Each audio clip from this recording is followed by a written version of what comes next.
Now we will take with it 2 ml of acetylene. We are getting 4 ml of carbon dioxide. We will take 1 ml of acetylene. We will get how much of carbon dioxide? That is 4 by 2. And if we have to take 200 ml of acetylene, which is given in the question, you will be getting this much of carbon dioxide, that is 400 ml.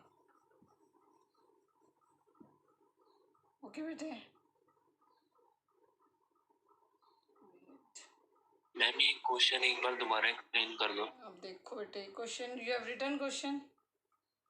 Yes ma'am. तो what volume of oxygen, पहले उस first part में क्या पूछ रहे हैं हमसे, what volume of oxygen at NTP is needed to cause complete combustion of 200 ml। If you are having बेटे 200 ml ऑफ एसिटाइलिन, तो वो पूछ रहे हैं आपको कितनी ऑक्सीजन चाहिए कि इस एसिटाइलिन की कंप्लीट कंबशन हो जाए। ठीक है बेटे, हमें पता है कि 200 ml अगर हम एसिटाइलिन लेते हैं, क्योंकि गेल-सिक्स लॉ ने हमें ये बोला है कि gases do combine the volumes, means हम ml में ले सकते हैं। तो अगर 2 ml, अगर हम इसका 2 लिखा है, इसका मतलब 2 ml एसिटाइलिन अगर आप लेते हो बेटे, तो आपको 5 ml ऑक्सीजन की चाहिए। तो मैथ में कैसे करते हो, अगर 2 के लिए इतनी ऑक्सीजन चाहिए तो 200 के लिए कितनी चाहिए, वही मैथ है, यूनिटरी मेथड।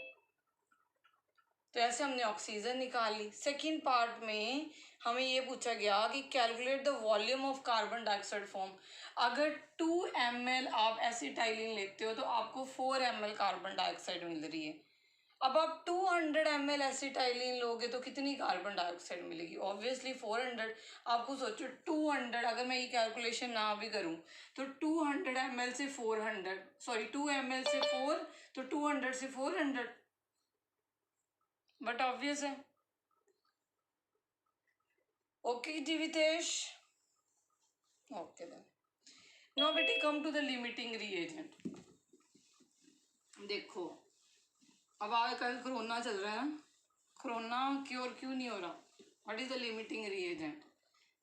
लिमिटिंग रिएजेंट हमारी वैक्सीन, अभी वैक्सीन इज नॉट अवेलेबल और we are not able to do social distancing properly, है ना। तो मीन्स कुछ चीज कोई रिएक्शन हो जाए, अगर कोरोना क्योर हो जाए, अगर प्रॉपर सभी वैक्सीनेटेड हो जाए, गवर्नमेंट पूरी वैक्सीन प्रोवाइड कर दें, तो कोरोना का एक क्योर ना होना एक वी कैन से एक वैक्सीन भी कारण है, that is our limiting reagent. ठीक है, mean the vaccine they are providing us is not proper और there is not an good immune system, these are the limiting reagent कि हम cure नहीं कर सकते। इन द सेम वे अगर reaction बेटे मान लो A+B हो रही है और ये C+D बन रही है, अगर आपको A के 2 ml को रिएक्ट करने के लिए, अभी जैसे हमने किया, I will take the previous one, तो हमने ये किया कि हमें एसिटाइलिन के 2 ml चाहिए और ये 5 ml of 5 moles of oxygen के साथ या 5 ml के साथ रिएक्ट कर रही है। अगर 2 मोल्स को कम्प्लीटली बर्न कर लेने के लिए हमें 5 चाहिए और मैं रिएक्शन में दूँ ही 2 ml, रिएक्शन में डालूँ ही ऑक्सीजन 2, चाहिए 4 है, ऑक्सीजन का अमाउंट ही कम डालूँ, क्या रिएक्शन कंप्लीट होगी? नहीं होगी, मेरी रिएक्शन लिमिट हो जाएगी, क्योंकि जो चीज़ रिक्वायर्ड ही 5 है। अगर हमने वैक्सीन देनी है तो हमें पूरी वैक्सीन रिक्वायर्ड है, एक भी ऐसे ख़राब रह गया वो दूसरों को भी ख़राब करेगा। तो अगर जो चीज़ रिक्वायर्ड ही उतनी है उससे आप कम दोगे तो वो रिएक्शन को उतना नहीं फास्ट होने देगा जितना होना चाहिए। ठीक है, तो रिएक्शन की जो पूरे रिएक्टेंट मतलब पूरी एसिटाइलिन ये रिएक्ट ही नहीं करेगी, 2 के लिए मतलब हमें 2 गुना चाहिए। इफ़ आई इमेजिन, अगर मैं यहाँ पे और एग्जांपल दूँ बेटे, if I will take 2.5 ml for example, तो अगर 2 ml के लिए मुझे 5 ml चाहिए, तो अगर मैंने RBF में एसिटाइलिन डाल दी 2 ml और उसमें मैं ऑक्सीजन डाल रही हूँ 2.5 ml, चाहिए मुझे 5 ml। अब अगर 2.5 डालूंगी तो जो एसिटाइलिन है चाहे 2 ml है उसमें से 1 ml ही रिएक्ट करेगी, 1 ml तो ऐसे ही रह गया।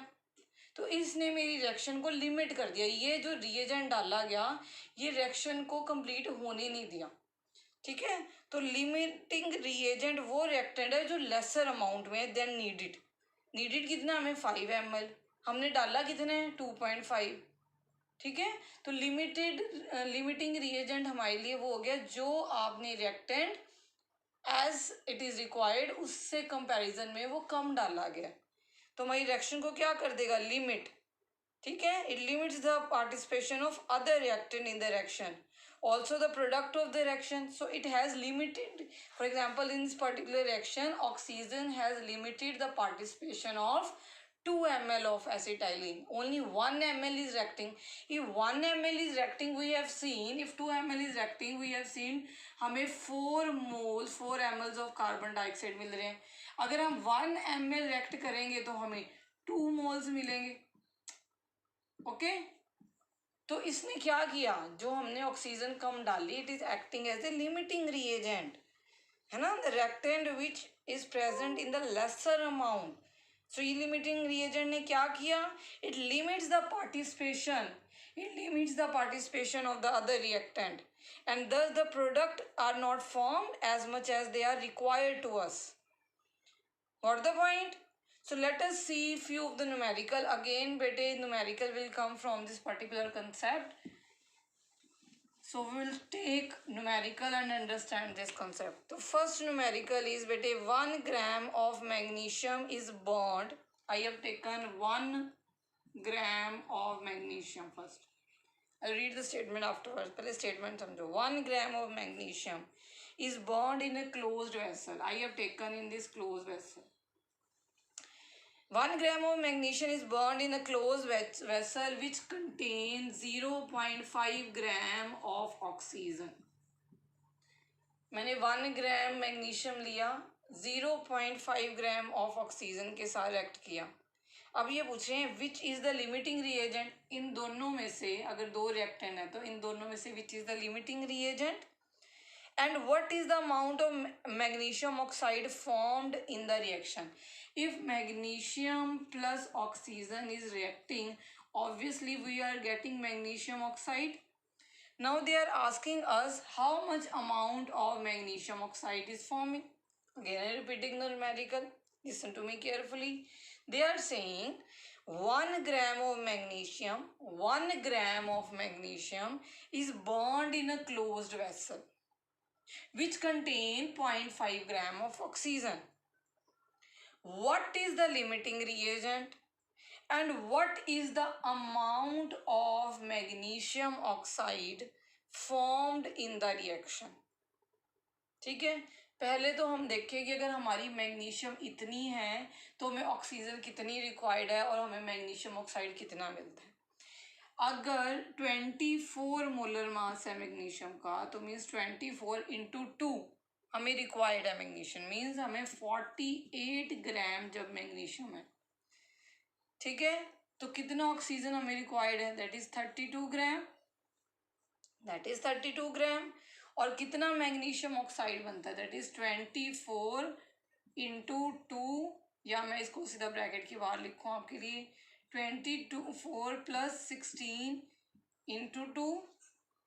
So we are required with 80 grams. We are formed. Magnesium oxide is formed of 80 grams. If we have 48 grams of magnesium and 32 grams of oxygen, we are getting 80 grams of magnesium oxide according to the balanced equation. But now हमें 1 ग्राम के लिए कितना चाहिए, we have 1 ग्राम, तो 1 ग्राम के लिए कितना चाहिए, if we need 48 gram of magnesium के लिए we need oxygen how much, 32, ठीक। And if we have 1 gram of magnesium, how much oxygen we will need, 32 divided by 48, you will get the answer 0.67 gram. अब हमें 1 ग्राम magnesium के लिए हमें चाहिए कितनी, 0.67 ग्राम ऑफ ऑक्सीजन, जैसे हमने कैलकुलेशन करी अकॉर्डिंग टू आवर कैलकुलेशन, हमें इन्होंने दी है 0.5 ग्राम, कम दी है ना।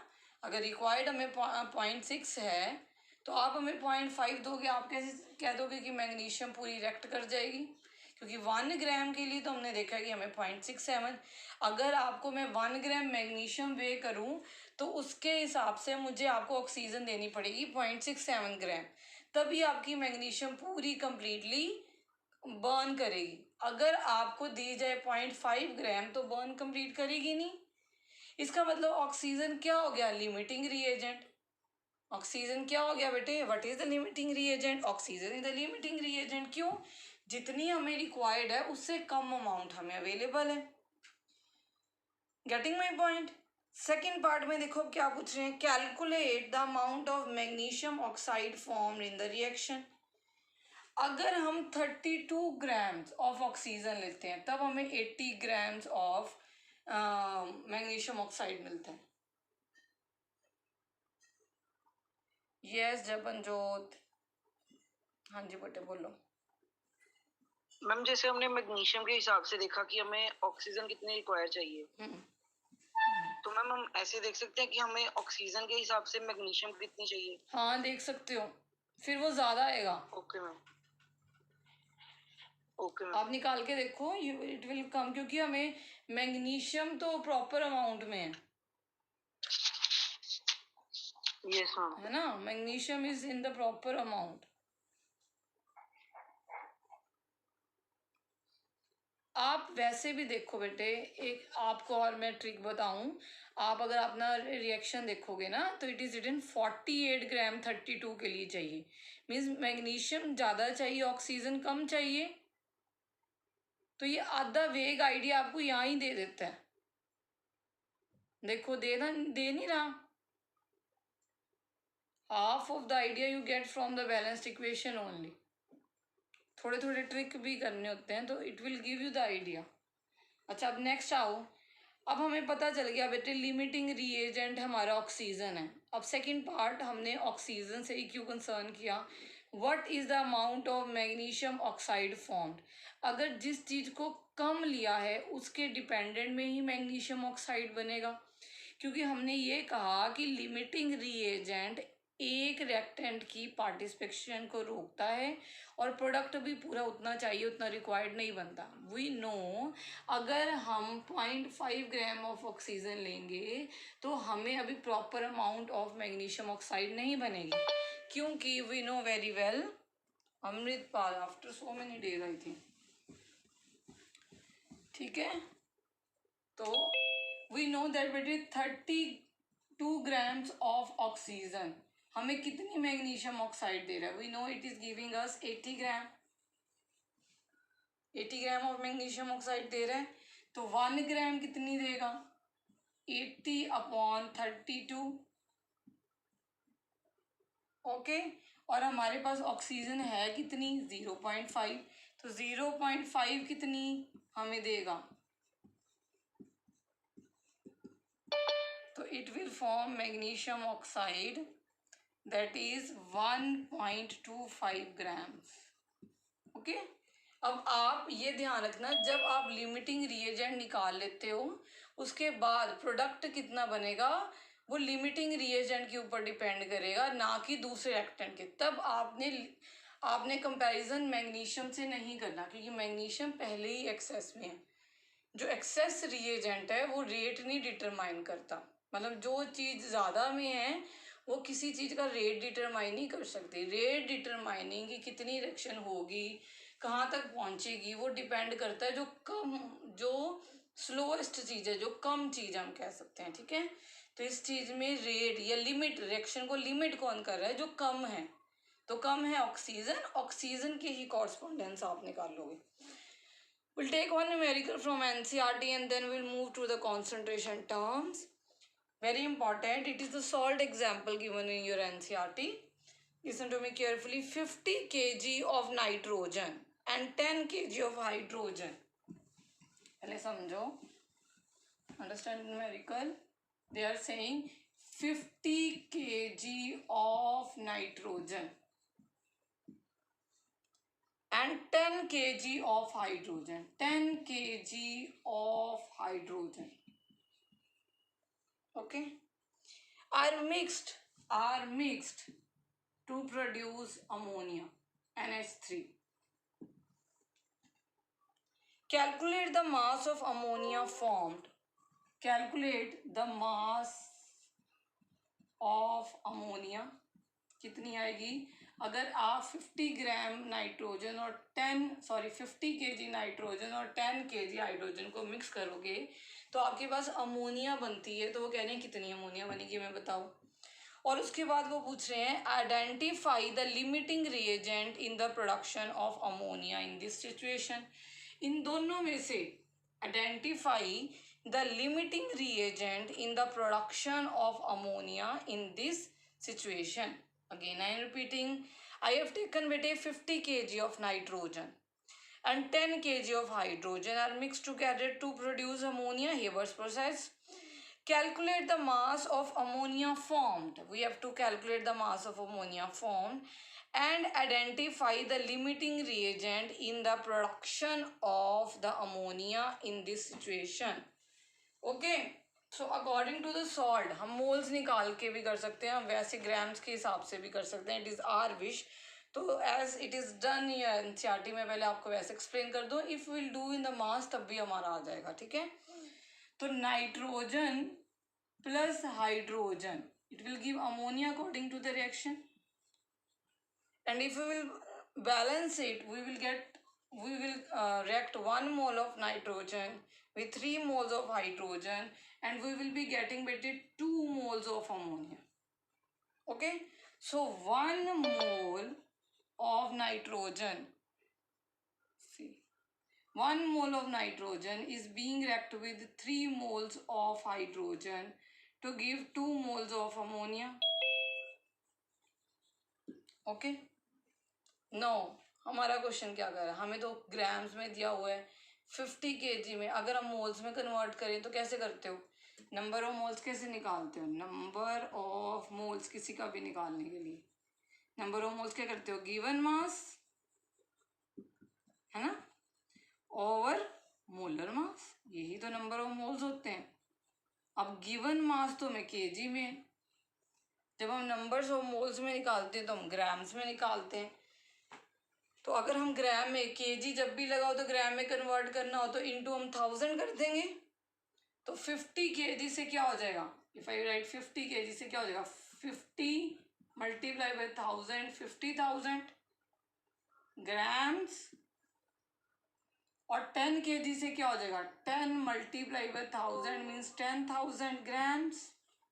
क्योंकि हम क्या करते हैं बेटे, given mass over molar mass करते हैं क्लास 9th में।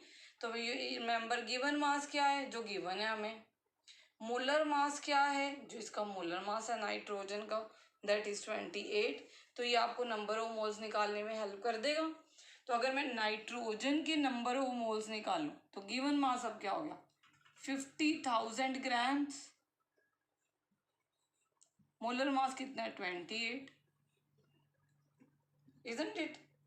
अगर मैं हाइड्रोजन की बात करूं तो मुझे कितना गिवन है, it is given 10,000, it is given 10,000।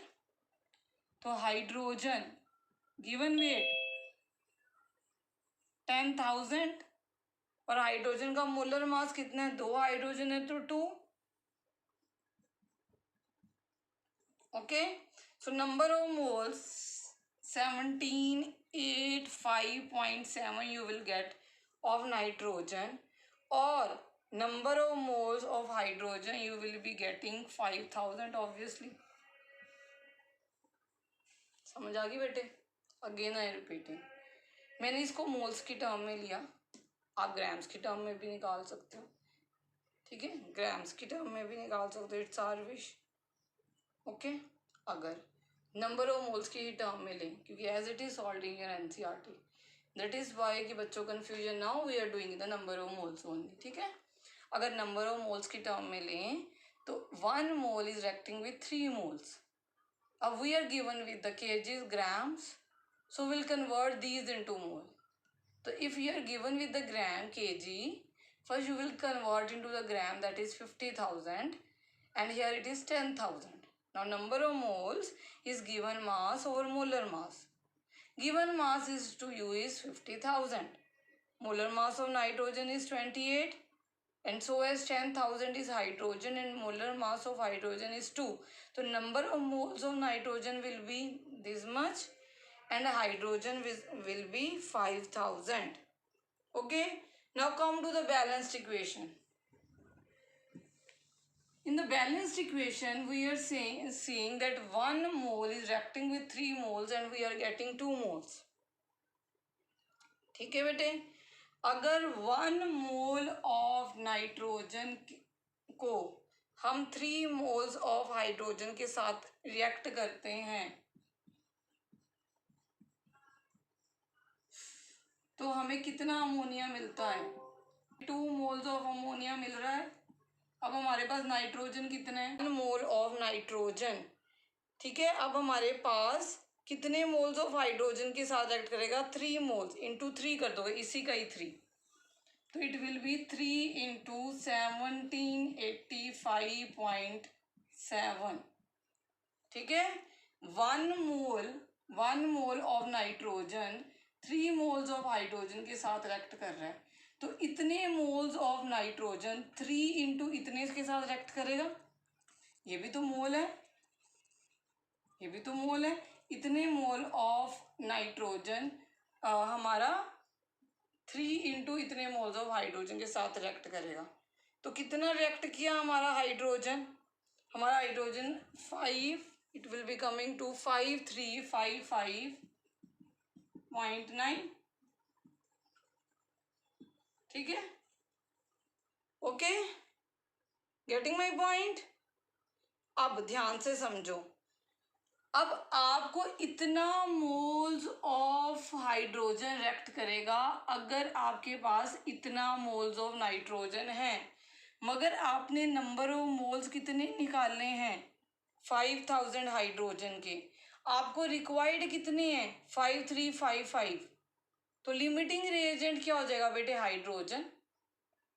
अगर 1 मोल ऑफ नाइट्रोजन था तो हमें 3 मोल्स ऑफ हाइड्रोजन रिक्वायर्ड थे, इजंट इट? अगर इतने मोल्स ऑफ नाइट्रोजन है तो 3 इंटू इतना मल्टीप्लाई करोगे तो इतने मोल्स ऑफ हाइड्रोजन आपको रिक्वायर्ड थे, मगर आपको गिवन अमाउंट कितना है? गिवन है हमारे पास 5,000. हमने 10 kg, आपको मैंने 10 kg दिया, 50 kg को रिएक्ट करवाया 10 kg से, मगर आपको हाइड्रोजन ज़्यादा required according to number of moles. तो हाइड्रोजन हो गया बेटे लिमिटिंग रिएजेंट. अगर लिमिटिंग रिएजेंट हाइड्रोजन हो गया तो अमोनिया की प्रोडक्शन हाइड्रोजन के ऊपर डिपेंडेंट है. अमोनिया की प्रोडक्शन हाइड्रोजन के ऊपर डिपेंडेंट है. तो हमने ये देखा कि 3 मोल्स ऑफ हाइड्रोजन हमें 2 मोल्स ऑफ अमोनिया दे रहा है. 1 मोल ऑफ हाइड्रोजन हमें 2/3 मोल्स ऑफ अमोनिया देगा.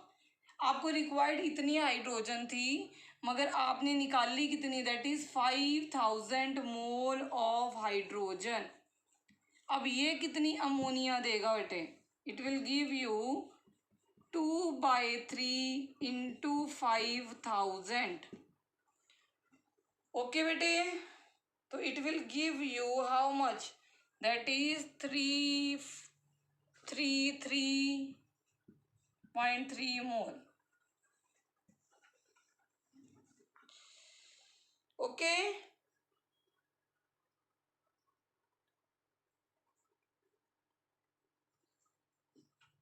ठीक है बेटे, एनी डाउट? हाँ जी जपनजोत बोलो. सॉरी, हाँ जी मैम जो मोल्स हमने निकाले हाइड्रोजन के 5,000, उसके बाद एक बार दोबारा बता दो. देखो बेटे, आपने दोनों के मोल्स निकाल लिए, ठीक है. अब हमने ये देखा कि अगर हमें 1 मोल नाइट्रोजन का था तो 3 मोल्स ऑफ हाइड्रोजन रिक्वायर्ड थे, इजंट इट जबन? से यस और नो, यस, है ना। तो अगर हमारे पास हाइड्रोजन इतना है, दैट इज 785.7 मोल, इतने मोल्स है ना अब हमारे पास नाइट्रोजन के, तो हमें कितने मोल्स ऑफ हाइड्रोजन रिक्वायर्ड होंगे? तो 3 into this much.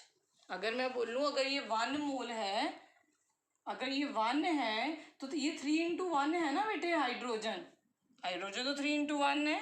In the same way अगर ये अगर ये इतने मोल्स ऑफ नाइट्रोजन है तो हाइड्रोजन कितना रिक्वायर्ड है? 3 इंटू इतना, है ना। अगर नाइट्रोजन आपके पास इतना है अब, तो 3 के साथ मल्टीप्लाई करोगे तो इतना हाइड्रोजन रिक्वायर्ड है, जो कि ये, मगर आपने कितने निकाले? आपने तो 5000 निकाले हैं। इसका मतलब आपको रिक्वायर्ड नाइट्रोजन इतना है, आपने निकाले 5000 है, कि अकॉर्डिंग टू इक्वेशन अगर मुझे आप मैम 10 kg हाइड्रोजन दे रहे हो, it means you are giving me this much moles, that is 5000 moles of hydrogen. But to react 1 mole means to react this much mole, that is 50 kg of nitrogen, I want this much moles of hydrogen. But you are giving us 5000, means you are limiting our reaction. क्योंकि required quantity हमें 5355 है, आप हमें 5000 दे रहे हो. Getting my point? ठीक है जपनजोत. अब अगर ये लिमिटिंग रिएजेंट है, इसका मतलब नाइट्रोजन क्या है बेटे हमारा? Limiting reagent. ओके जपन, अगर नाइट्रोजन हमारा लिमिटिंग रिएजेंट है, इसका मतलब इसके ऊपर डिपेंड करेगा कि अमोनिया कितना फॉर्म होगा. अगर 3 मोल्स ऑफ अगर आप हाइड्रोजन लेते हो तो अमोनिया आपका 2 मोल्स ऑफ बन रहा है. आपको रिएक्शन में गिवन क्या है? You are given with 10 kg, मतलब हीट इतना गिवन होता तो उस हिसाब से आपको अमोनिया ज़्यादा मिलता. अब अगर अमोनिया कम बन रहा है, उसको लिमिट किसने कर दिया? उसको लिमिट हाइड्रोजन ने कर दिया. क्यों? क्योंकि हाइड्रोजन हमने कितना लिया है बेटे? 5000 मोल्स. गॉट द पॉइंट जपन? ओके, तो हियर फिनिशेस बेटे limiting reagent. Now I'll start with the concentration. Our time is going to be up. One of the concentration term, just I'll tell you that you have done in, so you have solute and solvent. You have 2 things. तो कितना amount of solute, कितने amount of solvent में dissolve करते हो? अब जैसे आप अगर लेंथ की बात करो तो लेंथ का एक यूनिट तो नहीं है ना बेटे, मीटर भी है, सेंटीमीटर भी है, देन मिलीमीटर भी है ना, देन किलोमीटर भी है. ऐसे ही केमिस्ट्री में कौन स्ट्रेंथ, 1 इज स्ट्रेंथ. ठीक है बेटे. Second is mass percentage.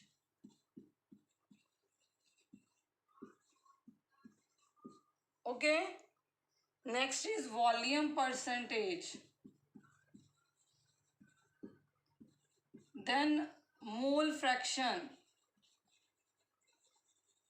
It is very important unit. It will be continue to the class +2. ठीक है. Molarity again very very important unit. Normality. It is not in the class +1 but yet we will be going to do this because ये +2 में और आपके practicals में आता है. ठीक है. Molarity, normality, molality. These are the most important unit. Okay, इसके अलावा part per million, ppm, parts per million.